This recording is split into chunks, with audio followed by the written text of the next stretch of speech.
ایک نوجوان نے بابا جی سے سوال کیا کہ زندگی کی کیا قیمت ہے۔ بابا جی نے اسے ایک پتھر دیا اور کہا کہ جاؤ اس کی قیمت مختلف لوگوں سے پوچھو، لیکن بیچنا نہیں ہے۔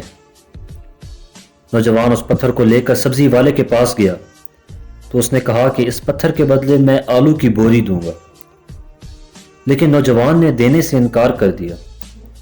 پھر وہ پتھر لے کر ایک لوہار کے پاس گیا۔ لوہار نے اسے اس پتھر کے بدلے اسے لوہے کے کچھ برتن دینے کا وعدہ کیا۔ نوجوان نے اسے بھی پتھر نہ بیچا۔ پھر وہ پتھر لے کر سونار کے پاس گیا۔ اس نے پتھر کے بدلے 2 سونے کے سیٹ دینے کا وعدہ کیا۔ نوجوان نے پھر بھی نہ بیچا۔ پھر نوجوان ایک نایاب پتھروں کی دکان پر گیا۔ وہاں اس پتھر کی قیمت 1 ملین لگی۔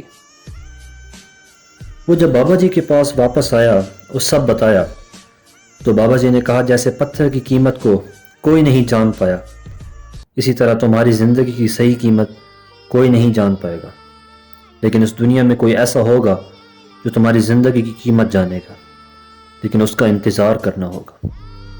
اس لیے زندگی میں کسی نے آپ کی قدر نہیں کی تو خفا نہ ہو، کیونکہ وہ آپ کی زندگی کی اصل قیمت کو جان ہی نہیں پایا۔